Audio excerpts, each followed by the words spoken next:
Ah, okay. Very good. Are we streaming too? Turn on microphone. Oh, one second. Let me. Is that the new tornado siren? Yeah. Woo, woo, woo. We got diverted last night coming over from Austin, Texas. Couldn't land in Des Moines. Microcell. So we go up to Sioux Falls. Why not Omaha or Sioux City? I have a theory. It's Allegiant, and so the cheapest gas was up in Sioux Falls. Anyway, we got home a little later than planned last night.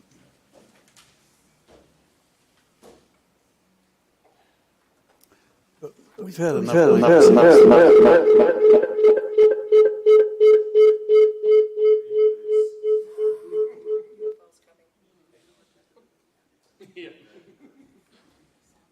Is that a Moog synthesizer in there? Steve is not on, so I think it's just going to affect the streaming audio, and I'm going to text Chad and see what might be happening. So, but I feel like we can start. Testing 1, 2. Okay. Once they gave me the microphone at an Iowa game to introduce the Father of the Year, and they said, watch out because there's about a half a second delay from when you say something to when it comes back at you. It really was kind of disconcerting. Okay, good. No feedback, except for Gary over there. No feedback right now, so we're good. Thank you, and thanks for getting Cy downtown. That was kind of cool. We are adjourned. We are adjourned. Yeah, shortest meeting ever. We are at the City Council chambers. Today's date is August 8, 2022. The time's 5:30 p.m. The address here is 10 West State Street for those who can't find it, and we are called to order with this notice that the mayor and council welcome comments from the public during the discussion of any of the agenda items. When you step to the mic, give your name and address for the record. Limit your time to 3 minutes so others might be given the same opportunity. I think we've got somebody joining, and it is, there we go. Good. Hi, Steve. The speakers are to speak clearly, direct their comments to the mayor and council in general and not to any councilor specifically. It's at the discretion of the mayor and council to respond to questions and comments or to have staff respond. Would those who are able please join us in the Pledge of Allegiance? I pledge allegiance to the flag of the United States of America and to the republic for which it stands, one nation, under God, indivisible, with liberty and justice for all. Very good. To start the meeting, let's do the roll call. Hoop. Here. Isom. Here. Kell. Here. Lottie Here. Schneider. Here. Thompson. Here. Walker. Here. Very good. Anybody on the council wish to make any comments before we go into the consent agenda? Yes, Your Honor. Okay. As you know, yesterday I was able to participate in the annual Burmese Celebration Festival that was out just east of Marshalltown. Had a great time. The food was delicious, and there was a lot of people there. Boy, it's a really good time, and they were very gracious. Thank you. Anyone else? That kind of took the wind out of my sails because I was going to thank you for attending two of the meetings as well while we were out visiting new grandkids. And that meeting yesterday, I'll tell you, for next year, people should know about it and go see it. It's just phenomenal out there, really. And it's quite a workforce we have here in Marshalltown. Your Honor, if I may. Yes, you may. Three quick things. State 16 softball tournament was in town this weekend, and hadn't been to one in a long time. I went. There was a good crowd there. Had a good time, except for the rain delay in the championship game. But it was good to reminisce with a lot of people I used to know. And then this last week, I stopped out at the airport, and Steve was kind enough to give me a quick tour of where they're at. And I suggest to the rest of the council or the public, there'll be a grand opening of the new hangar and everything, but the council it's pretty impressive. That hangar is massive. It's like a sound stage. You know, it's just beautiful. And then the third thing, I want to thank Deb Millizer. I had the privilege, I guess it's a privilege, to escort Cy, who was brought here by Tom Wurzberger. Cy and 4 cheerleaders from Iowa State. So I had the duty of chaperoning them around. The cheerleaders handed out 200 Iowa State football posters. So I wore my Hawkeye shirt tonight. So if there's any Hawkeye fans listening out there, or maybe somebody could call Roger, and you know, I would be more than happy to chaperone Herky next year at Ridiculous Days if someone's willing to underwrite that cost. So, but it was a good, Ridiculous Days was a good day. It was a good turnout. I can't say enough about Cy and the 4 cheerleaders. They were, speaking of gracious, as Mike said, they were gracious with their time. Everybody that wanted a picture got a picture. They were great with the little kids. It was a good thing. And I talked to a lot of the business owners downtown. They were happy with the crowd. They were happy with the sales. It's nice to see something happening downtown. So thanks, Deb. So. The MCBD crew did it. Yeah, yeah. And thanks to Tom Wurzberger for underwriting the cost of bringing Cy over here. Thanks, Your Honor. All right, thank you. Anyone else? Okay, well, let me call for a motion to approve the consent agenda with one of the counselors asking that we remove item 11, but with the remaining 13 items out of 14, is there anybody wishing to make that motion? I'd make that motion, Your Honor. I'll second, Your Honor. Very good. A roll call. Walker, Yes. Hoop, Yes. Isom, Yes. Kell, Yes. Lottiehoff, Yes. Schneider, Yes. Thompson. Yes. Okay, read when you can. Approve the minutes for the July 25th, 2022 meeting and the bill list in the amount of $2,066,344.74. Approve liquor license renewal for Legends American Grill at 2902 South Center Street. Receipt of building permit report for July of 2022. Resolution setting a public hearing for the conveyance and transfer of title of city-owned vacant lots at 4 and 6 West Grant Street. Resolution setting a public hearing for the conveyance and transfer of title of city-owned land to the Moyer Family Real Estate LLC. Resolution setting a public hearing for the conveyance and transfer of title to a portion of vacated but unconveyed alley to 307 South 8th Avenue. Resolution approving contract change order number 2 for the 2020 ADA sidewalk repair project number SDW 20001, an increase of $4,400. Resolution approving engineer's statement of completion and accepting Pillar Inc. 2020 ADA sidewalk repairs being project number SDW 20001. Resolution approving council designated local option sales tax to purchase 5 display cases for the Veterans Gallery and the Veterans Memorial Coliseum. Resolution approving council designated local option sales tax to the purchase of the holiday wreaths by the Marshalltown Central Business District. Resolution declaring certain property surplus property and authorizing disposal thereof of a 1989 GMC sewer jet truck from the sewer department. Resolution setting a public hearing for the vacation of certain easements obtained through quitclaim deed in the Glenwood Park 4th Edition to Marshall. Resolution setting a date for a public hearing on the designation of the Marshalltown Urban Renewal Area Number 7 and on the urban renewal plan and projects. Okay, those have carried by consensus, and then would you read item number 11 to see if anybody wants to move for that approval? Resolution approving city fee schedule for the compost.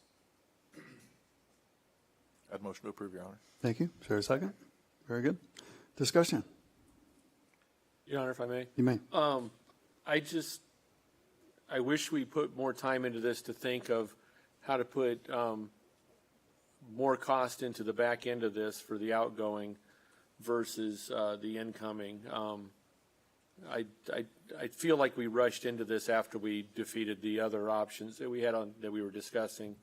So I will be voting no on this fee increase for the citizens. Thank you, Your Honor. You're welcome. Any other comment up here at the council before opening it to the mic, open to the public? Mic is open to the public. No one is rushing to it, so let's call the roll. Isom, Yes. Kell, Yes. Lottiehoff, Yes. Schneider, Yes. Thompson, No. Walker, Yes. Hoop, Yes. Very good. That carried as well. On to reports. We just have one of those, and that is the 2021 Marshalltown Police Department Annual Report. Chief Pepper.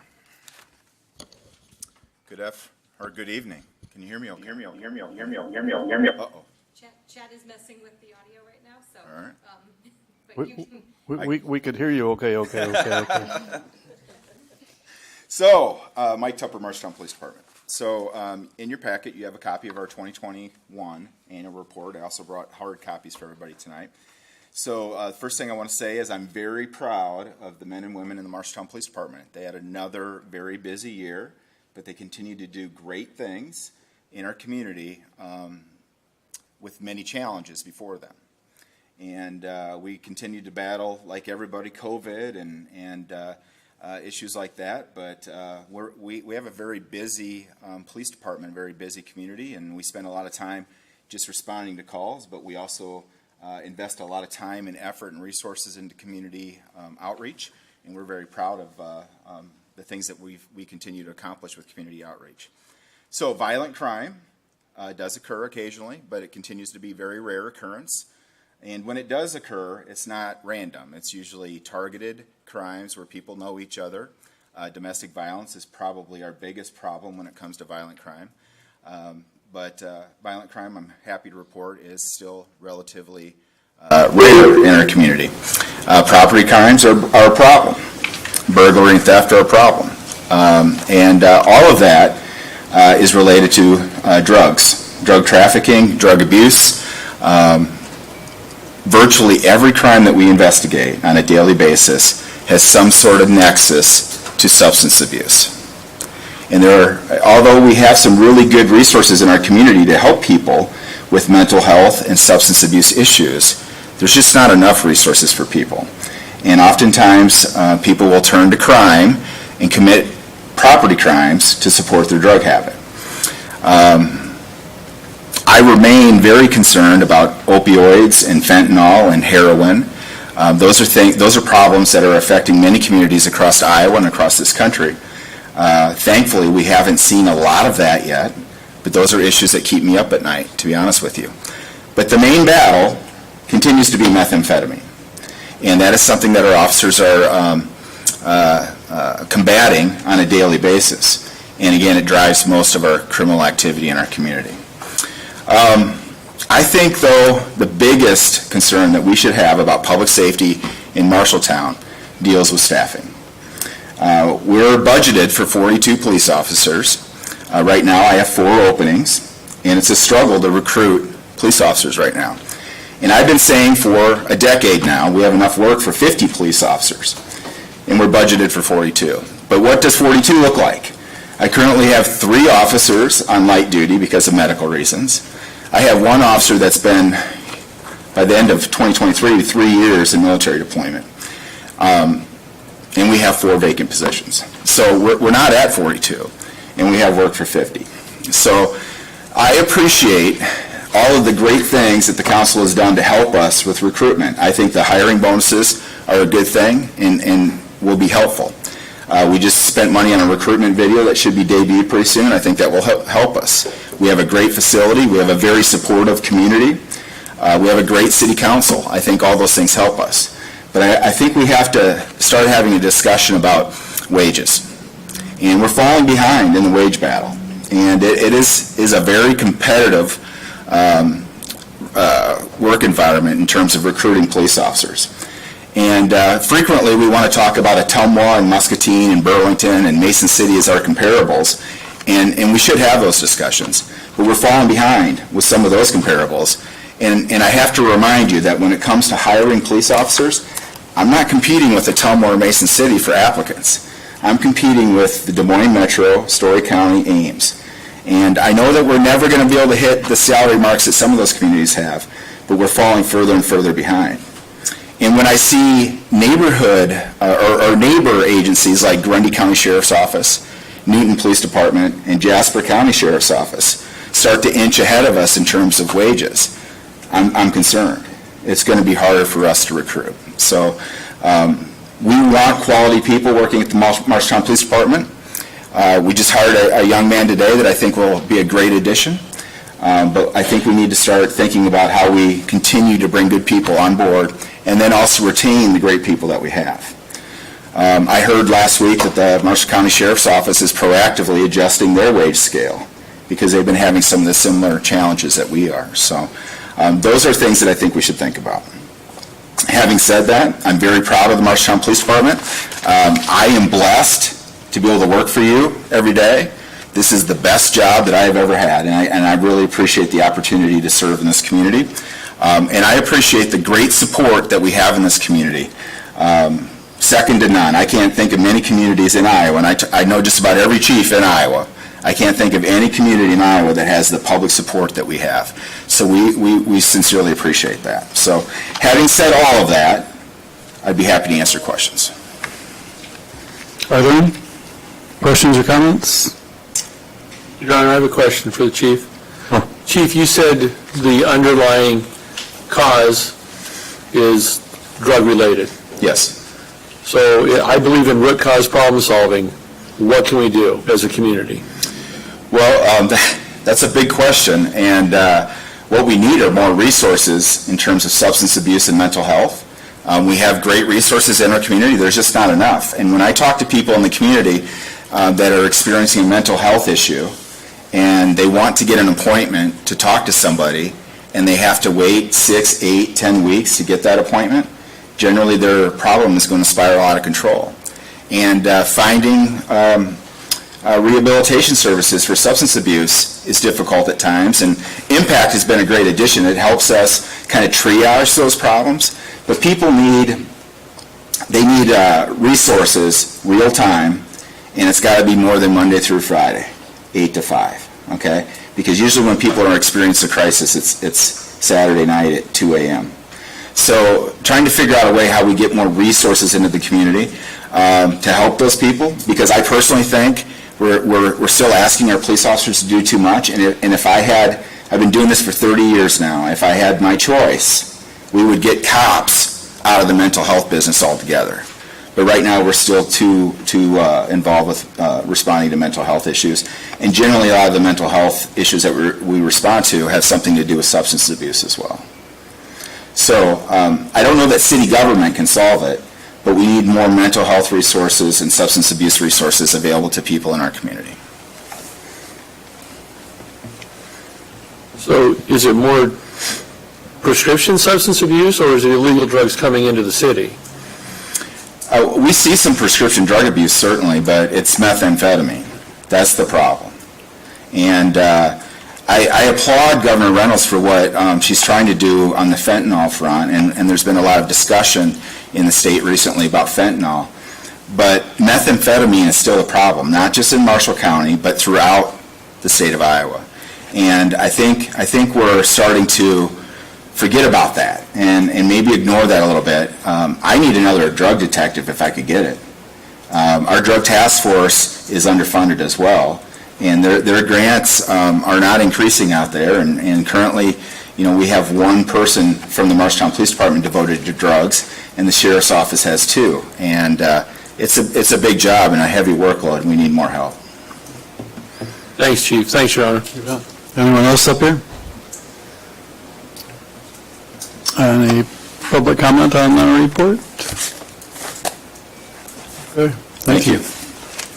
A retired doctor emails me occasionally, and a week ago he suggested I pick up a brand new book at the library called Saving Our Town. I've forgotten the author's name, but she's a professor out at Stanford University, and the book is really eye-opening. I recommend it to everybody sitting up here and anybody that's interested in serving on the council. Detroit was one town, Stockton, California, and there were 2 others where they had serious problems, and then they tried to figure out how to solve those. And in each one of those, defunding the police or not giving them the resources was absolutely not the answer. It was part of the problem. Having community support and people that would just recognize the problem and step forward and get neighbors to meet neighbors was kind of the overlying answer to the whole thing. So this is a good report. We appreciate it.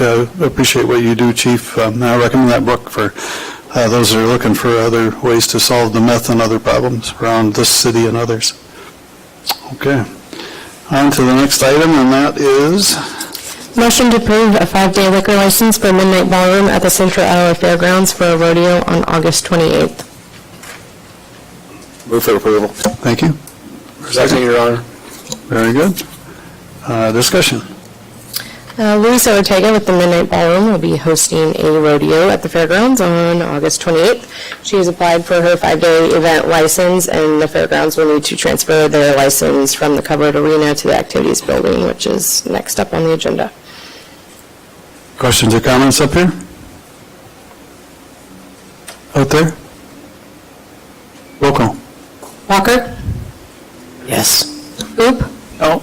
Isom? Yes. Kell? Yes. Bodyhoff? Yes. Schneider? Yes. Thompson? Yes. That carried. And the second motion? Motion to approve a temporary premise transfer of the Central Iowa Fairgrounds beer permit to the activities building for the Midnight Ballroom's event license on August 28th. Move for approval. Thank you. Second. Discussion.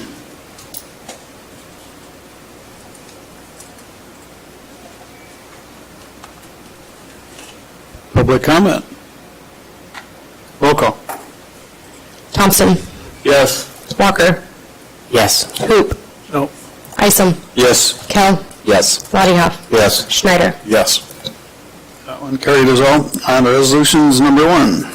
Resolution approving professional services agreement for a preliminary design and cost estimate for an interactive community water feature with Bolton and Mink. Move for approval. Thank you. Second. Discussion on this one. Jeff Hubbard, Parks and Rec Director.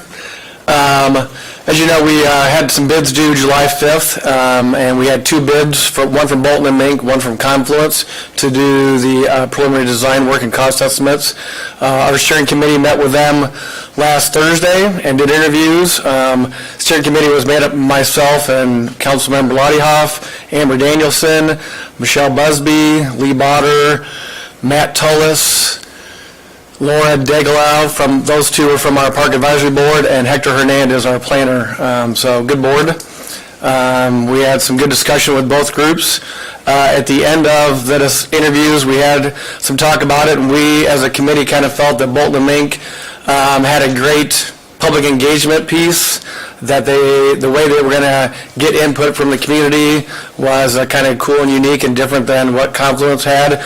We thought that both firms could provide us with some drawings and a splash pad, but the way that Bolton Mink was going to go about getting their feedback from the community and putting all that together was just a good presentation. So we're recommending that we go with Bolton Mink for a contract up to $50,000. Your Honor, if I may. You may. One of the concepts that I think Bolton and Mink brought up, too, was that we're not just designing something that we're going to turn on in May and shut off at the end of August, 4 months. It's a place that can also be used not only as a splash pad, but more as like a water plaza kind of area that people can still gather, meet, and it would enhance that whole area that way. So Confluence brought some pretty good things to the table, including a pretty good artist, but overall, Bolton and Mink just seemed to have a little bit better grasp of what we were looking for. So I think it was unanimous when we ended up voting for Bolton and Mink. Yep. So. I got a Thank you. question. You bet. Is this design and cost and this all relevant to being at Mega 10? Yes. I mean, that's where they're designing it for? Yep.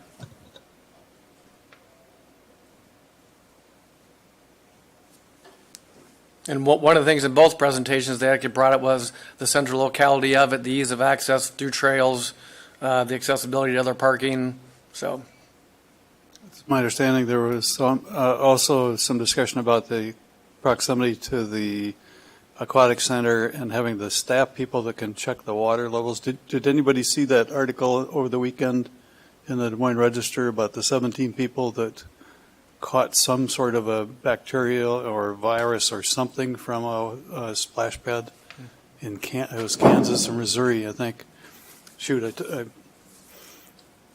meant to ask about that, and I took a photo of it from the paper. Let's see if we can find it. I had a question. Well, I should wait until others have had a chance to visit. Anyone else have any questions or comments? Your Honor, if I may. You may. Jeff, is there any way we can build this on city-owned land? If you find me a big enough space that has parking and, I mean, every place else we're gonna have to build a parking lot and then you're gonna add another $1 million to the project. You're going to have to add staff also. So, and also we could be using the plumbing from the aquatic center that we currently have that takes down cost of the project, along with the trails and everything else. It's the best place to go. And it's worked out very well with the Y, with the aquatic center. Wouldn't you agree?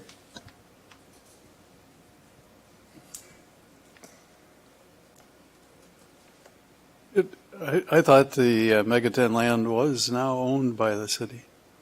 We have a sliver of it to the west, but that whole area, I'd say 2/3 of it is the Wise land. So we'd be entering into another 28 agreement like we do have with the aquatic center for the long-term lease of it. And then whenever it stops being a pool or a splash pad, it would revert back to grass and go back to them. Your Honor, I think the city owns about half the amount of ground that we would need. The Y has graciously offered to let us use all the way up to the bike path, so we can create a total design to be able to use that. And if there aren't any, are there any other comments up here before I open it to the public? I have a question. What are the rough dimensions of this? Probably looking somewhere between 2,000 and 3,000 square feet.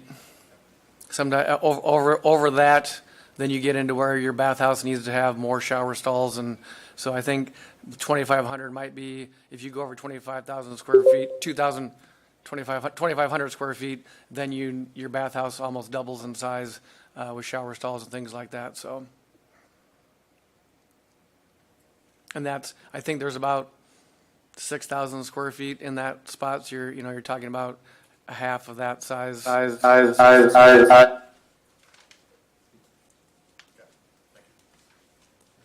Anyone else up here? All right, any public comment on this one?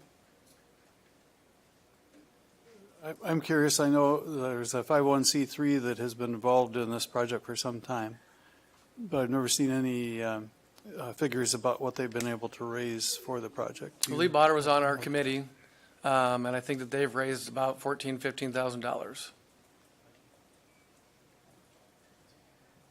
Okay.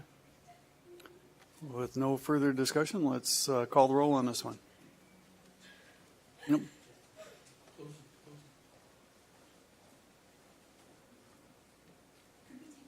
We can take a recess, you bet.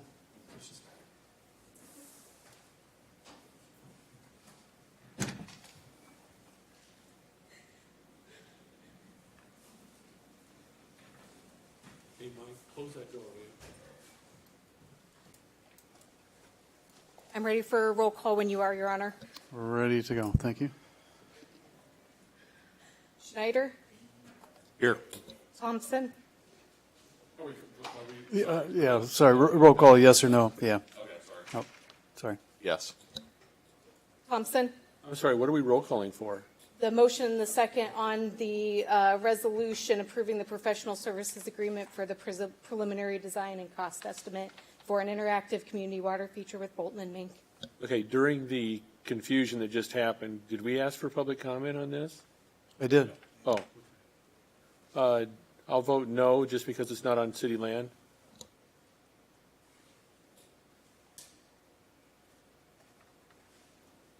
Walker, Yes. Hoop, No. Isom, Yes. Kell, Yes. Lottie Yes. Okay, that one did carry on to the next item, which is public hearing a resolution approving interlocal grant agreement from the Iowa Burn Justice Assistance Grant Program, JAGCOR, $16,433, split 50% with the Marshall County to assist in law enforcement program or equipment purchases and approval of memorandum of understanding. two-share grant funds with Marshall County. I will declare the public hearing is open right now. The time just turned to be 6 o'clock. I'm assuming the clerk did not receive any written comments. No, she did not. And so now is time for public comments. Anyone who wishes to comment, step to the mic. Seeing no one stepping up, it is time for staff review. Are you able to handle that? Yes, so this is something that we do every year where we get money from the Burn Justice Program that we split with Marshall County, and it assists with the purchasing of equipment for both Marshall County and the Marshalltown Police Department. Thank you. Any questions or comments by the council? Oops, I'm out of order. That was the staff review. It is now time for council comments. And seeing none and hearing none, I'll declare the public hearing is closed at 6:01 p.m. Is there a motion to approve it? So move. Second. Roll call on this one.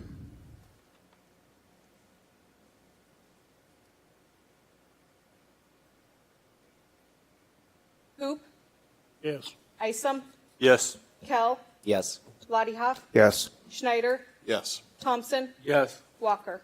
Yes.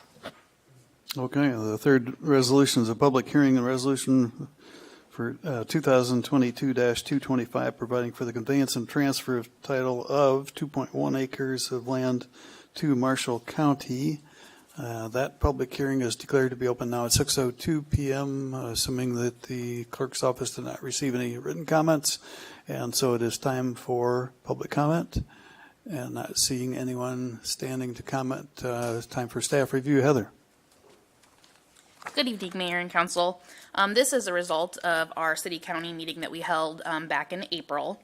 These are two parcels of lands that are considered excess right-of-way parcels that are just south of the Public Works facility and adjacent to the Marshall County facility. We are recommending approval of this evening for just shy of 2.1 acres, just shy of 7,000 an acre. And I'd be happy to answer any questions. And it's time for council comments if there are any questions. Hearing none, I would declare that public hearing closed at 6:03 p.m. and call for a resolution or a motion. Move for approval, Your Honor. Thank you. Second. Roll call.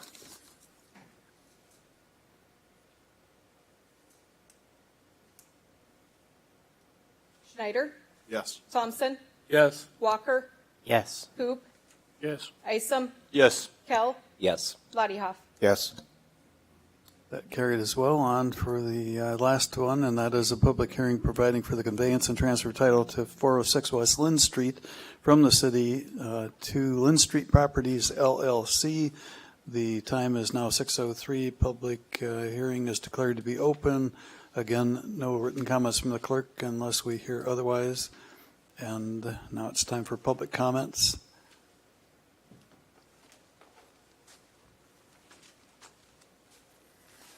Mark Eaton, 1007 South 10th Avenue. I'm concerned that in the memo, we don't list the actual costs to tear down and clean up this property, only the $2,000 to purchase it, and that we're going to sell it for $100,000 or $100. I don't understand the significance of saving an old building when I proposed to the council to save a building that was caught on fire, but I was denied that opportunity. Thank you. Any other public comment?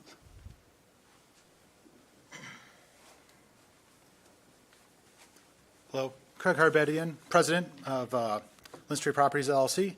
So these two houses that the Friends of the Public Library own are going to be demolished if they're not moved. They're beautiful old homes that have great bones, good structure, and they're just in the way right now for the library. As you know, the library wants to expand. They want to add a bookmobile, and they want to add a shelter for the bookmobile, which would be where these houses are. You might also know we have a bit of a housing shortage here in Marshalltown, and having any type of building construction from scratch going on is going to be very expensive right now. And it's actually much cheaper to move these homes to a vacant lot than it would be to construct a new home from scratch. So sort of the idea here is to move these good homes to a vacant lot, get the vacant lot back onto the tax rolls for the city, and have a family move into the homes, so that way we have more families living here in Marshalltown in housing. Any questions from the council? No, thank you. Thanks.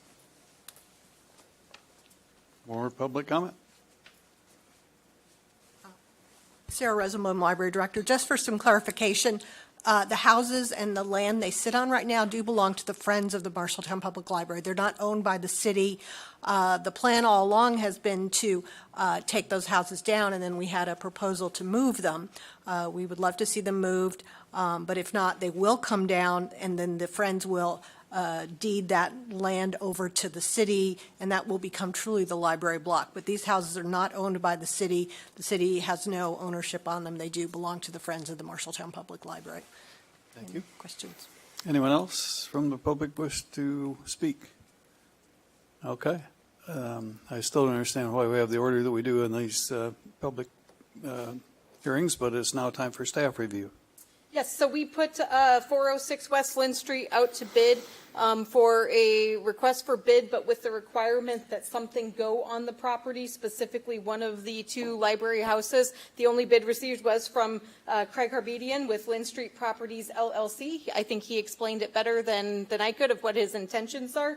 And so just to clarify, this is the public hearing only tonight. We are working on a development agreement that effectuates the terms that were in the request for bid, and that will be coming to the August 22nd meeting. Very good. That is staff review. Any council comments? Okay, I'll declare this public hearing is closed at 6:07 p.m. and this one did not call for a resolution or vote. So let's go on to ordinances. The first one of two is this one. Ordinance 15046 to amend the Code of Ordinances, Chapter 73, recreational vehicles, and add additional language to bicycle regulations and include rules and regulations for the use of all terrain vehicles and off-road vehicles and golf carts. First reading. Is there a motion to approve it? Move for approval, Your Honor. Thank you. Is there a second?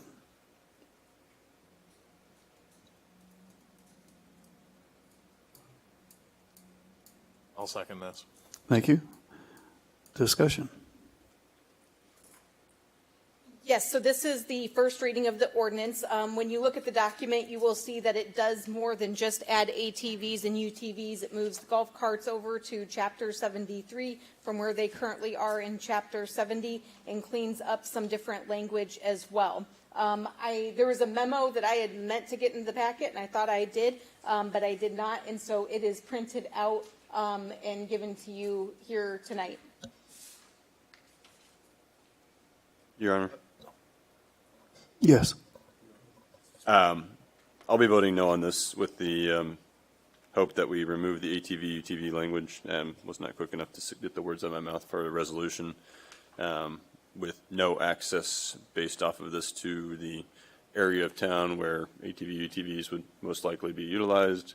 Long-term concern for nuisance and enforcement of said ordinance. Otherwise, I don't think it's in our best interests at this point in time to include this as an option in town, just because I don't believe that it will be appropriately abided by. And we talk about the police shortage and staffing and everything else. This will just be one extra thing that we'll be talking about in 2 or 3 years.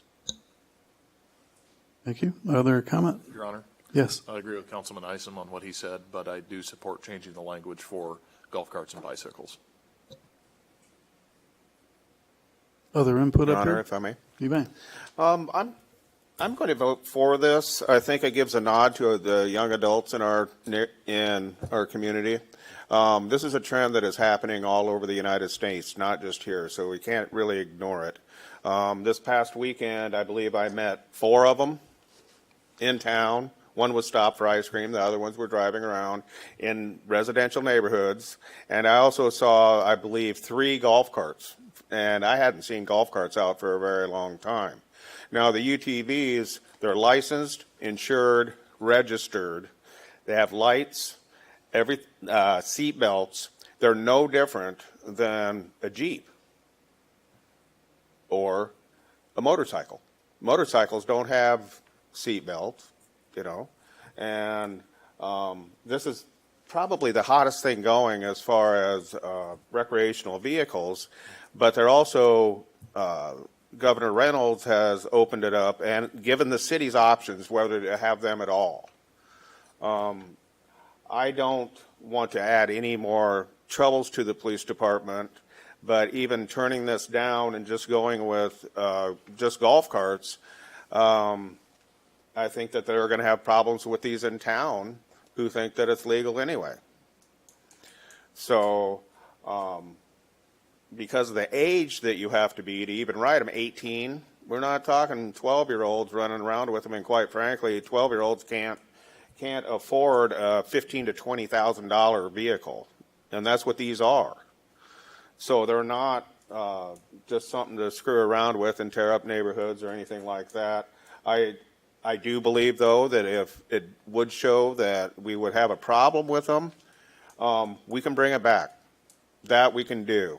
But I do know that all the surrounding towns right now from Marshalltown, and they are smaller towns, are allowing these. Go to any town you want to go, but don't go to Marshalltown. I do believe this is recommended by the administration. And I think that in giving like I said, a nod to the young adults that want to live here, it gives other transportation around town and through residential neighborhoods and minor streets, not arterials or 4 lanes or anything like that. So, Jessica, have you checked to see if any other towns our size are doing this? I did not, and I am not sure if anybody from the police department did. Your Honor, if I may? You may. A couple questions. If we move forward with this and change the language, I just want to make sure the public understands, and myself, I'm a little foggy on some of this. Will the golf carts be banned from these streets as well as the ATVs? So the way this is written would require there to be some dissection of ATVs from ATVs, UTVs from golf carts in the ordinance that is here before you tonight. There is a motion and a second on the table. I would say there could always be an amendment there to dissect that. But we still need to say that ATVs and UTVs are not allowed. So I would say if this ordinance proceeds forward on a roll call vote and does not pass, my direction then would to bring back an ordinance that is substantially different, saying ATVs and UTVs are not allowed in Marshalltown to the next council meeting, if that is the direction that's given tonight. Okay, let me try this direction. Since the police department, Chief Tupper and his staff brought this to us, Chief Tupper had to step out of the room. I make a motion that we postpone the first reading of this ordinance until the next meeting. I don't think there's a hurry to do the 3 readings. So I'm moving to postpone this first reading until the next meeting when we have the police department representatives here. Is there a second to the motion to table? I'll second that. I don't think this one's debatable, so let's call the roll.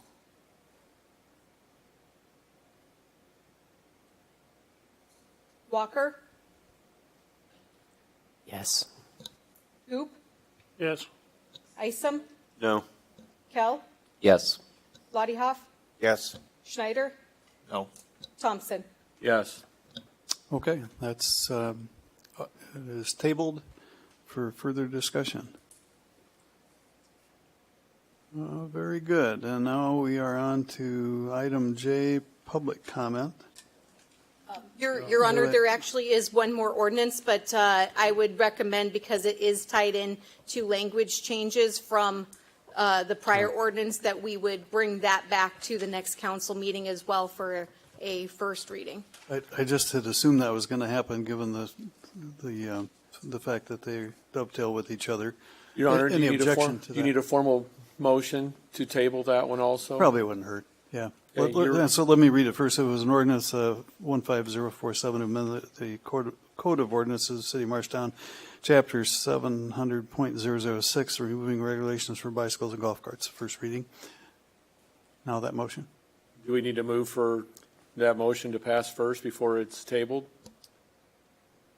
You know, I think maybe by Robert's Rules of Order that might make sense, but I doubt anybody would object to just having a motion to table this now that we know what it is. Your Honor, I would move that ordinance 15047, the first reading, be tabled or postponed until the next meeting. Is there a second to that? Second. Let's call the roll.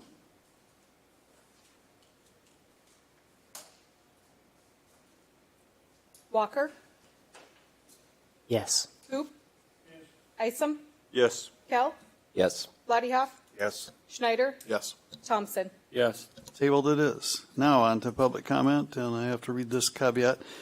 Members of the public may make comments on any item that was not on the agenda during this time. Approach the mic, state your name and address. Limit your comments to 3 minutes unless longer is authorized by the mayor. Direct your comments to the mayor and council as a whole, and the mayor and councilor shall not engage in discussion or debate on items raised by members of the public, and no action may be taken on them in order to comply with the open meetings laws. Microphone is open. Okay. Whoops. Hope you can hear me fine. Deb Millizer, Marshalltown Central Business District, 16 East Main, here in Marshalltown. Firstly, I just would like to say thank you for supporting the Wreath project for the downtown. It goes to speak to the quality of life for downtown.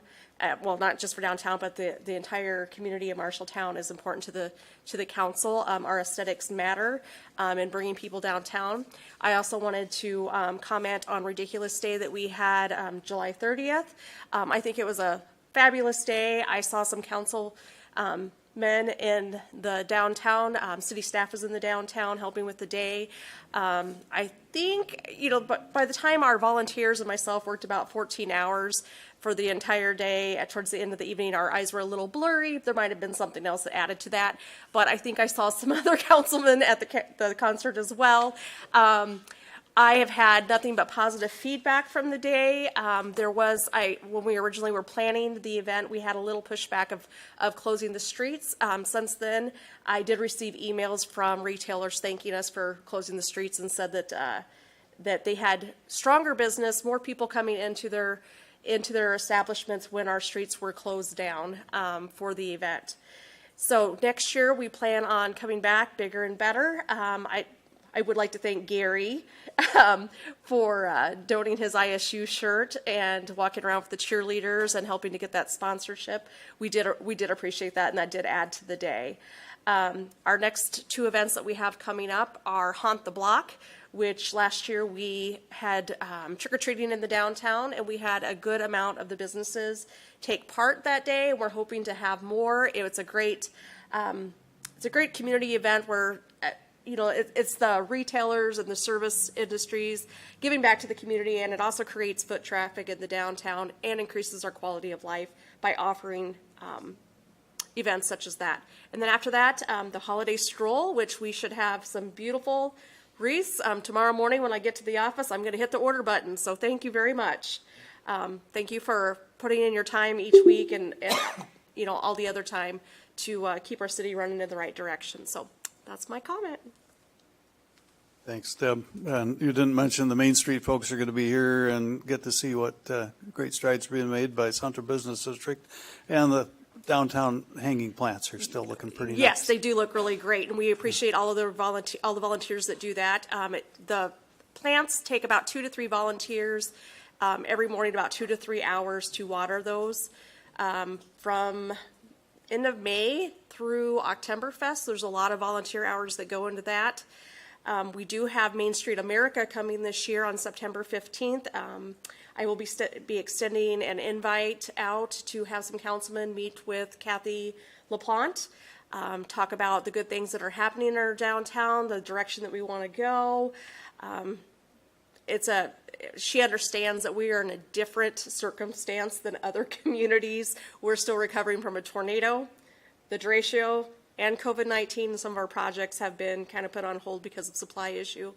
But I think it's going to be a great day. So yes, September 15th, we have Main Street America coming. Joel, does this mean it's on your calendar? It's already on there. Okay. You bet. You bet. I actually have a jury trial that day, but it's likely to settle, so I'll be here if it does. Okay, thank you. Bet. Any other public comment? Mark Eaton, 1007 South 10th Avenue. So I'm reading in the social media and other places that we have a problem at Riverside Cemetery with the pond and water supply to the pond. The water department's been giving water for 120 years to this project. I am surprised that the water department could not wait until the end of this season, until winter, in order to discuss the problem and shut off their water. It seems kind of petty. I'd like to know how the city decides which nonprofits to fund and which not to fund. Deb just had a great discussion about the wreaths, which we're paying for, $8,000 to make the city better. The Riverside Cemetery seems to be a fixture in the community, and so does the pond. Lots of events, fishing for the kids, all of that kind of stuff. I can't believe that we can't come up with some money to fix that problem, since we're giving it to all the other nonprofits. The city has 280 nonprofits. They control over $60 million in revenue, and we have a Rebuild Marshalltown fund. I don't know why we can't find some funds to solve this problem before the pond goes dry. Thank you for your time.